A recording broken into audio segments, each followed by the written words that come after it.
Ah, yes, friends, on a Friday. Or if you're listening on YouTube, maybe you're getting a little sneak peek. You never know for sure. However you're absorbing the One Giant podcast, or known as OGP, we're happy to have you here. I'm Adam Armbrecht, and I'm always joined by the healthy, the wealthy, the wise, the club swinging, soon-to-be tournament champion winning, Mr. Andrew Makowitz. Yeah, Adam, pretty excited. My college roommate, shout out to Jay. He invited me up to his member guest golf tournament. And if any one of the OGP listeners has ever been to a member guest golf tournament, you know it is like the craziest 3 days of your life. So I've been bracing all week, hydrating, making sure to get myself in tip-top shape to drink a lot of booze, eat a lot of food, and have a lot of good times. Quick question. Do you get or wear, while competing in the tournament, members-only jackets? You do not. This year, the gift is some nice shoes, some loafers or boat shoes, whichever you decide to wear around the club, which I thought was a nice little touch. Sure. I like that. I like the whole atmosphere about golf. It's got a good vibe to it, Adam. Like it's the one time where it's like you dress up, you wear these clothes. There's like a little bit of rules, but it's a gentleman's game. But you still consume copious amounts of alcohol. It's like slightly athletic, but you still drive in a golf cart, and some people smoke cigarettes and cigars. Like, it's kind of got a little bit of everything that you'd want. Yeah, it's what you call a sexy party. Listen, we're going to get into some player updates. We're going to talk about Joe Judge a little bit here. We're also going to highlight some off-season things that have come out as far as schedules and how the Giants are approaching trying to get the team prepared for the season. But let's tie it in here. Let's say that you did wear jersey numbers for the golf tournament. What's the price tag that you'd be willing to pay to get a number that maybe somebody else had, that you had some type of attachment to? And if a caddy, because I'm trying to get a comp here, if a caddy was wearing your number and you're considered to be one of the top 5 guys on the course, do you feel like that guy should kind of just accept whatever you offer? Well, my number is 16. Thanks for asking. Appreciate that. If someone else had my number, that number holds a pretty special place to me. I'd pay a fairly considerable amount as like, what do I got in my wallet type of situation. But why are you asking, Adam? Here's the deal. As we know, Sterling Shepard, we're going to talk about him again later on in the episode, but he changed his number this offseason, sentimental value, to 3. And also another player by the name of Jabril Peppers was looking to change his number as well under the new rules. 5 is what he was after. It's what his heart desires. That's held by Graham Gano, and it came out that he was trying. He says there's still time. Maybe we can work out a deal here, but as it stands right now, just way too pricey for a kicker that we all enjoy, and that came off a great year for us, who's on his 4th number of his career. Do you feel like Graham Gano should be like, yeah, listen, man, yeah, we'll come to, who cares? We'll come to an agreement. You buy me a little bit of this, maybe a pair of boat shoes, some loafers, whatever the deal may be. Let's go golf style here. But should Graham Gano be holding up Jabril Peppers from getting the number that he wants? Okay, let me first start with the Sterling Shepard piece. So they had media day where they took a bunch of photos and everything, and they had a picture of him and I believe it was Evan Ingram.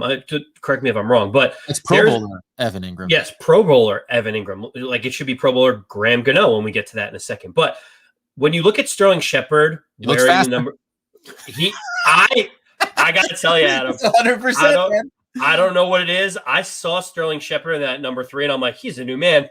Like, he's crouched down, he's going like this, and I was fired up. I was like, all he did was change the number, and it makes me think Sterling Shepard is going to have a big year. So that was the first thing. I saw the number change. I'm like, Sterling Shepard's at a different place, my friend.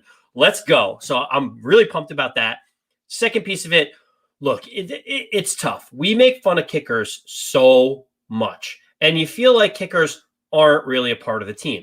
You know, they kind of get ragged on. They don't do anything but kick the ball. If you've ever seen them try to throw the ball on a missed snap, or you try to see them tackle someone, it's not pretty. Like, just get out of the way. Like, that's pretty much what they do. Certainly. But Graham Gano, I think, made 28 of 29 field goals last year. He was good. The Giants just signed him to a multi-year deal.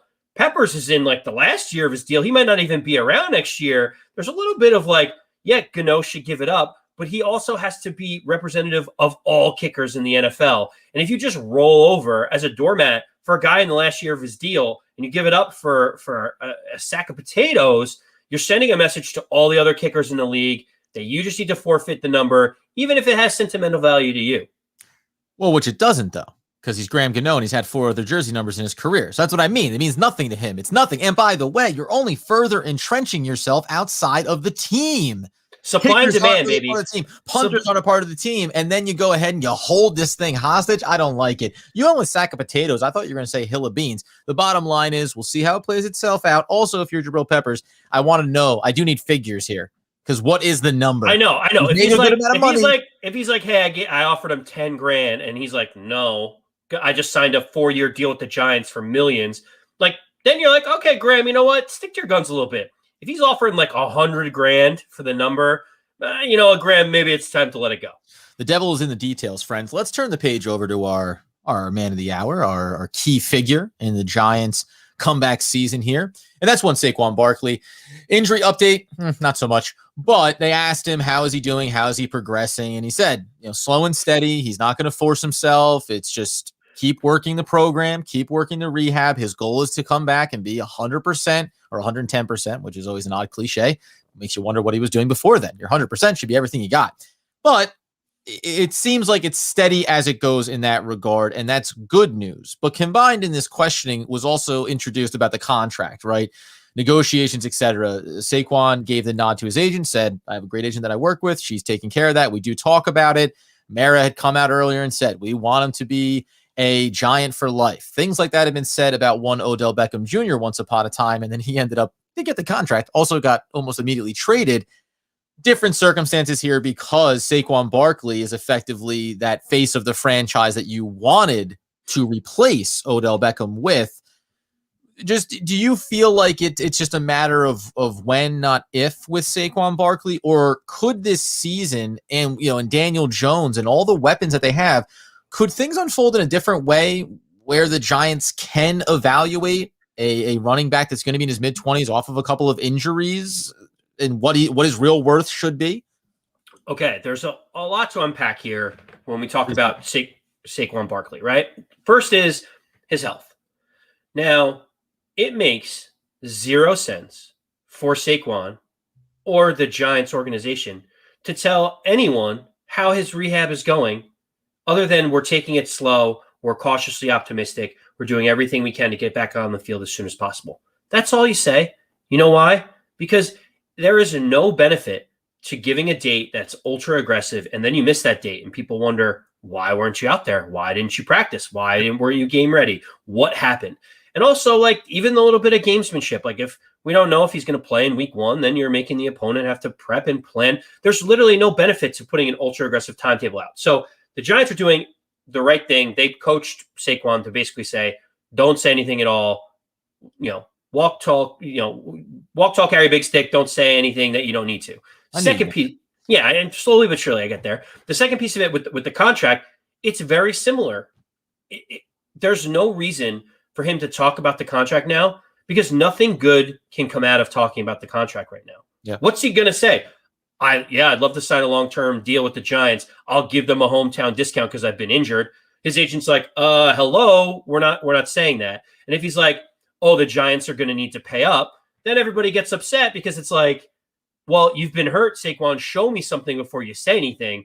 And the Mara piece of it, Mara's doing the easiest thing out of all of them, which is we want him to be a Giant for life. Right. It's like, if he goes out and gets hurt again or doesn't perform on the field, Mara's like, man, we really wanted him, but unfortunately he just can't stay healthy. He can't do anything. Like, all of this is everyone doing all the high level, it's easy to say, no conflict statements that eventually the rubber's going to meet the road on all of these things.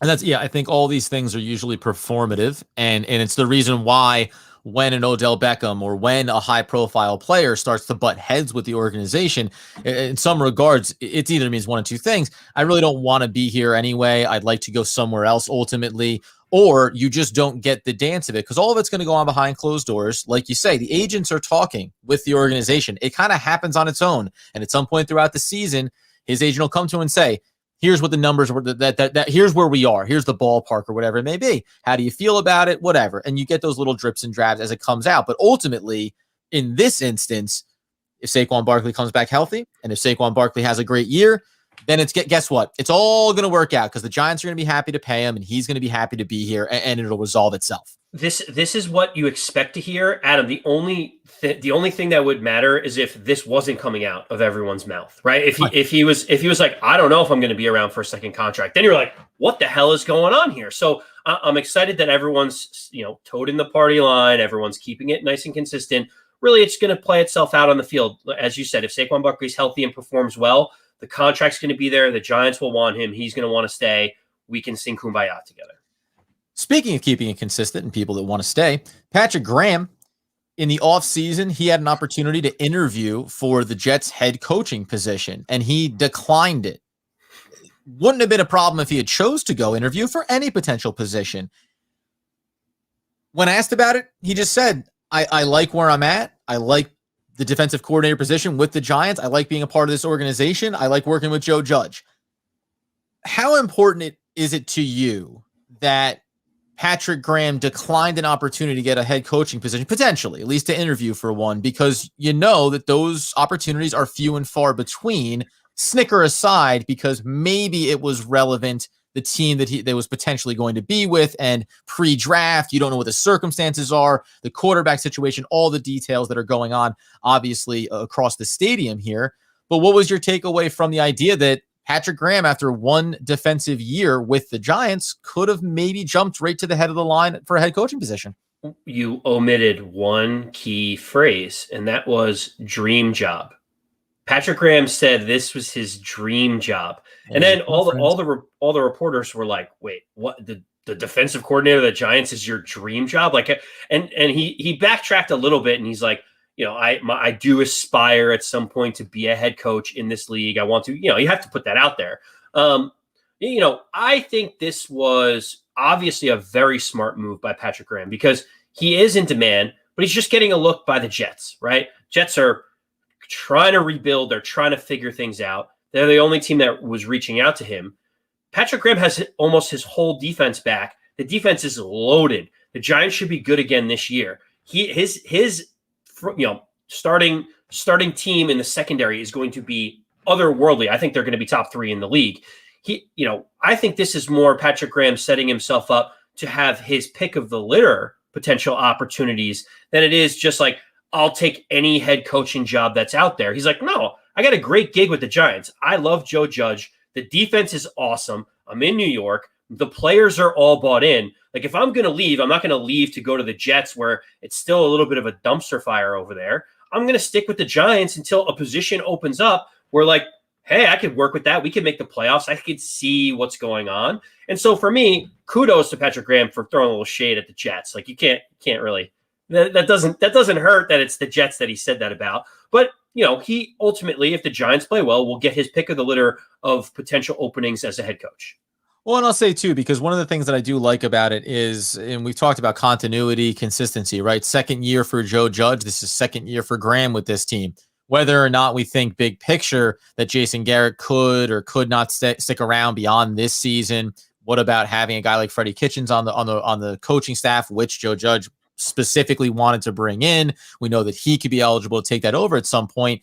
But I always look around the league, and not all these examples aren't, finite. But you go and you look at Kansas City. Well, you had Andy Reid, and even though defensive coordinator in second year there, but Bieniemy had been there for 9 years with the organization, fourth year now as the offensive coordinator. Go back to the Giants Super Bowl runs under Tom Coughlin. You had consistency at coordinator positions beneath him for a number of years. I just think that it's one of those things, and we talked about it after the season. I thought it was probably a year too early for Graham to get a head coaching job, and also I didn't want him to get a head coaching job because I at least, whether it's that person specific, or feeling like you start to hear a buzz about a linebacking coach or a secondary coach that is being groomed as a potential replacement, so that the system, the scheme is going to have consistency throughout. And that extends to the offensive side of the ball when you talk about Jason Garrett. Okay, maybe Jason Garrett will be here one more year and then he'll start to get more head coaching buzz potentially.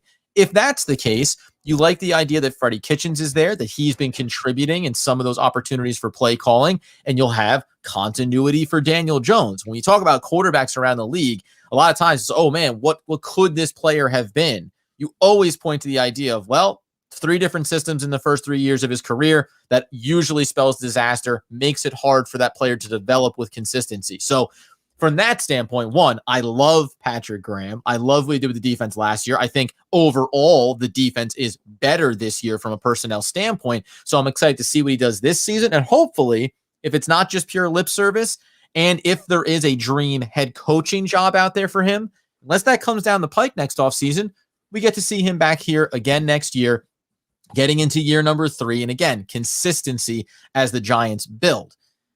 Speaking of consistency. Well, Adam, the one thing I wanted to finish up with on the Patrick Graham fund is you're exactly right. We absolutely want someone to be the heir apparent before we lose such a great coach. And you know, there's a couple of different people on the roster.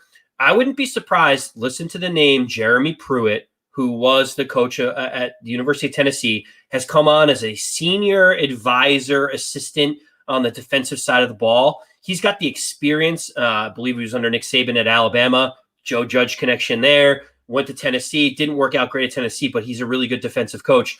Don't be surprised if you start hearing his name being groomed and he starts getting into some of these conversations. But yes, excited to hear Patrick Graham's getting these looks. Even more excited that he wants to stick around and finish what he started with Big Blue. Yeah, and again, it's like the tip of the iceberg, right? All this excitement around what you built last year, but the results of the wins, right? You haven't even gotten that mark yet. So it feels like there's still a lot more for this coaching group to do together. Consistency, as I was saying, Andrew. The Giants also in an offseason for the NFL as a whole, where OTAs and training camps, okay, there's going to be less preseason games now, there's less contact, etc. It came out, one, that the Giants are going to be holding later this summer joint practices with the Cleveland Browns. Hello, Odell Beckham Jr. Get a chance to see some familiar faces if there's any still left, a handful at least anyway. And also, though, the Patriots as well. They'll be holding a joint practice with them too.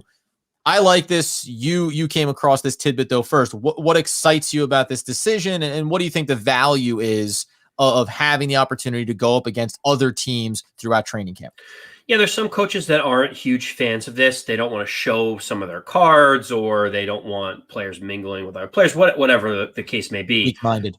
Yeah, well, you said it, not me. Well, Joe Judge is the polar opposite of that. From everything that we're hearing, Joe Judge loves these. He thinks, iron sharpens iron, and you don't know what your team has until you can go out there and compete against some of the best in the league. And I love that they're going up against Cleveland. Cleveland had a tremendous offseason. They had a great season last year. They're going to be one of those teams that is probably one of the 4 or 5 teams that you think is going to come out of the AFC this year. So the Giants can kind of look early into camp and see, how is our offensive line holding up against their pass rush? How is our wide receiving core looking against their secondary, which is much, much improved? Like, there's a lot of good things that we can get out of this. And that's what Joe Judge is thinking. Like, we could go up against each other all day in practice, but we need different looks and different skill sets, different sets of athleticism at different positions to really know how we match up. And, I love that they're doing the Patriots as well, because the Bill Belichick connection, they're always a competitive team, and they always play well no matter who's there or what's going on. And to be able to have 2, really good teams for the Giants to really go up against, I love it. Let's see as many looks as we can before the regular season. Yeah, and I think that sample size is nice too. Like when you mentioned the wide receiving core going up against now 2 units of secondary, right? So you can kind of start to pick out maybe more specifically around a player like Kadarius Toney, a rookie, right? Well, what matchups is he maybe best to be able to expose, and which cornerbacks had a harder time with him? Likewise, for on the flip side of it, we're thinking about, well, is it going to be, Robinson? Are we going to see Sam Beal bubble up? Are we going to see Yadam? All these cornerbacks that we're looking to fill out the depth of the roster. We already think, we feel pretty good about the top of it with Adoree Jackson and Bradbury, obviously. But these other spots, well, who's showing again? How situationally does one of these young cornerbacks look against a slot receiver, an outside receiver, a taller, shorter, faster, slower, tight ends? How do we blend and mix these? And on that side of the ball, I think there's a lot of things to learn there really for the Giants, even into the linebacking core, the edge rushing group, right? How are we going to rotate our personnel, as we know Patrick Graham likes to do, and make sure that we're getting quality on a down and distance as we're going to throughout the season? Otherwise, you're going up against your own personnel. You can learn things. You're going to see the skill set, but you're also not going to quantify saying, but what about if they had player X? What if they ran a look like this? So I to your point, and it's not a knock on any other head coach, but I just think why wouldn't you want this? Have confidence in your system and your players, or have confidence that you think you're going to get better by playing against other teams and other players. This is how I think you get better in the new NFL off seasons, where you don't have as much contact and ability. And again, these aren't going to be high contact practices either, but it at least gives you more reps, especially for young players.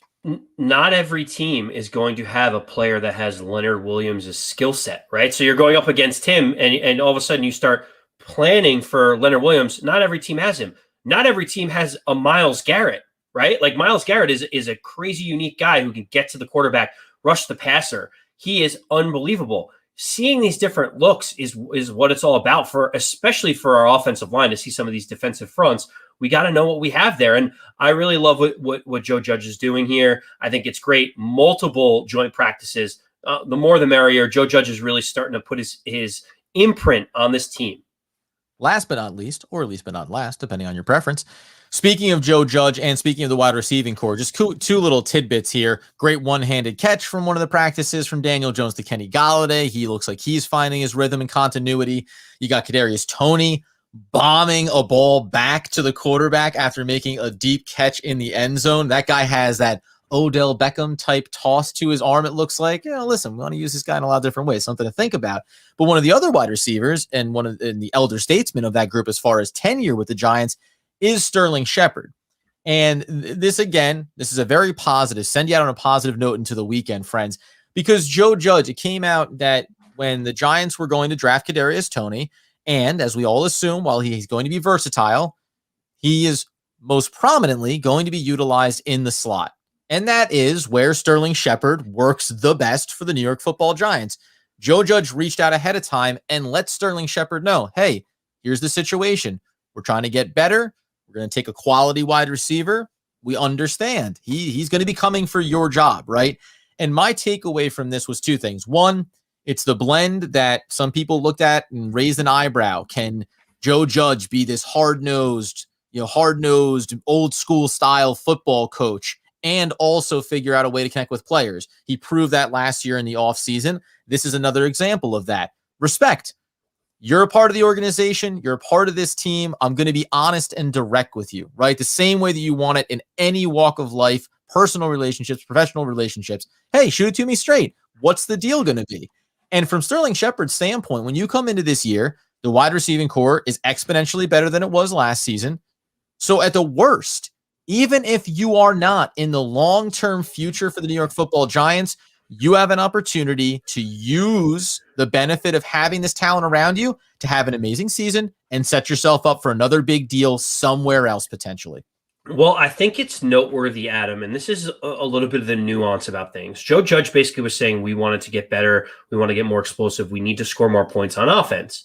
He wasn't really talking about Sterling Shepard specifically. And what I find fascinating about it is the Giants at the 11th pick in the draft were looking to take Devonta Smith. They were. If he was there, they were going to draft him. Devonta Smith lined up in the slot only 37% of the time in college. He was an X receiver on the outside, on the boundary, making plays. And so, it's not an indictment on Sterling Shepard. Joe Judge can look him in the face and say, we just wanted to get explosive on offense. We didn't care which position across the wide receiving core this guy was going to fill. We just needed to get better as a collective unit. It's much, much different than drafting, say, a quarterback, where it's like there's only one quarterback that's snapping the ball, and either you're the guy or we're just trying to get better on your center. That's all that is, Danny. It's not about, it's not about you. So it's slightly different. Or if you're drafting a pure left tackle and your left tackle goes by the wayside, but you draft the next best left tackle, you're basically telling your left tackle, hey, you're no longer here. And so to me, this rings true when Joe Judge says, look, it wasn't just a like-for-like replacement. We weren't looking to say, let's draft a slot wide receiver in the first round. We're just thinking, with the talent that we have on offense, how can we get the most out of this team? And it just so happens that this guy has a little bit of crossover with your position. But guess what? Sterling Shepard, if you show up this year, you're going to make it impossible for us to get rid of you, because you're going to be wearing captain on your chest and you're going to be one of the leaders of the offense. Well, and by the way, too, because, it's relevant to how long he's been there, where he was drafted in the organization, even though it predated Joe Judge taking over as head coach. But you're not going to Darius Slayton and saying, hey, listen, I know we're bringing in Kadarius Toney, but just so you know, we're looking to get better. You didn't go to Evan Ingram, because this is all part of the receiving group, right? So no matter which way you slice it, drafting a talent like Kadarius Toney means his looks are going to have to come from somewhere. Signing Kenny Golladay, the looks are going to have to come from somewhere. Signing Rudolph, right? All of these hands are going to be available for catches. And I just think that it's the level of honesty. And by the way, like across all sports, you hear players talk about this when they say, I understand it's a business, right? And I think either they can be truthful about that, they can be doing lip service, whatever you want. But I do think that you've heard of instances where if it's honest and open on both sides, it's Dalvin Tomlinson, right? Would the Giants have liked to have brought him back? Of course they would have. Did Dalvin Tomlinson want to make sure that he cashed in on an opportunity to get a healthy payday? Of course he did. So I think both things can be true. We'd love to be together, love to be on this team. Also, I understand there's only so much cap room, and the Giants understand this guy wants to get paid. He's not saying, well, gosh, you guys drafted me. You know what? Keep $3 million a year. Let's just all have a good time. You're like, no, I'm only maybe going to get one more contract in my career potentially. So that level of honesty and directness, I think, is something we've seen from Joe Judge since day one. And this carries over. And I think that means that you're going to get the best out of Sterling Shepard because there's a clear line of communication. This is the right way to do things. And we've seen the wrong way to do things in Green Bay with GM Brian Gutekunst, who traded up in the first round to draft a quarterback, did not tell his Super Bowl champion, all-world quarterback, one of the 10 greatest quarterbacks to ever throw the ball, Aaron Rodgers, that he was going to do it. Didn't even let him know afterwards, like, what the plan was. And, like, Aaron Rodgers goes out and has an MVP season, and he has no guaranteed money on his contract anymore, and people wonder why he's upset. It's like, well, I'm the franchise guy. They didn't even give me a heads up. There's no respect. I don't want to be here anymore. That's an example of how you don't do it. Joe Judge calling Sterling Shepard and just letting him know, hey, here's the situation. Here's what we're looking to do. You're a big part of this team. Like, that's the right way to do it. And it's mind-boggling. You said before, like, I don't understand why coaches don't do, joint practices more often. I don't understand why GMs sometimes just aren't more honest with the players, or coaches more honest with the players. Like, we just want to get better as a whole. If you show up here and show out, like, you're going to force our hand to make you sign a big contract. Like, it just makes sense to be candid with everyone so that everyone knows where they stand. Yeah. Listen, I know that it's easy to paint the rosy picture as we stand here and this positive exchange has occurred, right? I'm sure Sterling Shepard would like to remain a Giant and get a big payday, but blowing smoke for the sake of it, I don't think really gets you anywhere. And by the way, a team that we were fortunate enough, built the right way to beat a couple times in Super Bowls, Bill Belichick's New England Patriots, remember, they're a team that has operated very much like a business. We bring a guy in, we try to force a hard value on a contract, but players want to come because they like the culture, they want to win, they want to be able to compete at a high level, championship opportunities, all of those elements play a factor. And even though we may be in the infancy of it, I think that these are the little pillars that you try to set in place if you're Joe Judge to say, that's the culture that we're trying to build towards. And hopefully, again, the theme of this show, whether it's Saquon Barkley on a second contract, whether it's Patrick Graham staying longer than maybe some people think, right? Coordinators from New England have left. Some have returned. Some have gone on to have varying degrees of success, right? Like, all of those things start to say, this is what's good. The Giants are good, and everything else can be a byproduct off of that. So listen, is it rosy? Hopefully. Yeah. I'm optimistic that these are the footprints that will look back and say, yeah, that's how you knew 2, 3, 4 years from now, this organization had turned that corner and was going to be successful with consistency over a 10-year span. The simple answer, Adam, is this is exactly what you want to be hearing out of camp if you are a Giants fan. Like, San Francisco had to cancel their remaining mini camp because of all the injuries that they had. And I don't think they're ready to do the Garoppolo situation with Trey Lance yet. The Texans just canceled theirs. David Culley was like, yep, saw everything I need. It's like, no, you can't, because you don't want Deshaun Watson to show up. But if he doesn't show up, you have to fine him, or else the team will have a mutiny. And the Players Association, look at the Green Bay Packers. Like, they're wondering whether or not their wide receivers are going to show up and support the team, or if they're going to stay away and support the quarterback. Like, that's 3 other teams that are having disastrous mini camps where you're like, thank goodness the Giants aren't in that spot. So far, Joe Judge is showing command. The players are excited. Everyone's looking good. Saquon's saying all the right things. How could you not be excited in minicamp as a Giant fan? And at the end of the day, if you are excited by this episode and you feel like you're getting those good old-fashioned vibes, over on covers.com, the Giants still sit. I like to take a look at these things throughout the offseason, see if the needle is getting moved at all. Plus 425 to win the division. Behind Washington at plus 219. Behind Dallas at plus 113. For all of our confidence, it's not permeating outside the building yet. And guess what? Go back to recent history. Go back to our last championship runs. It's always when we're doubted. That's when the success really comes.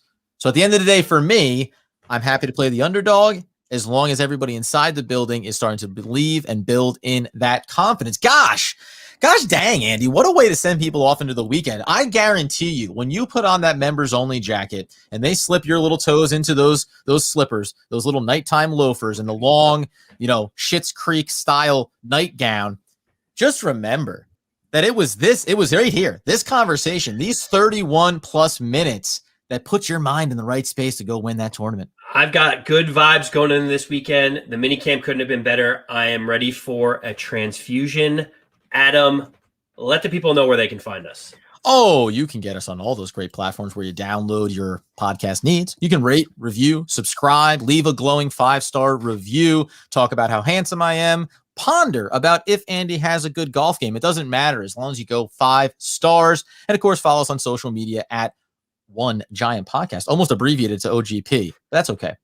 One Giant Podcast. We'll see you there. You'll find us on YouTube doing it live 3 days a week. Good luck in the tournament, my friend. Until next time, as Andy McAwee wants, needs, and demands that you know. As always, Adam, let's go Big Blue.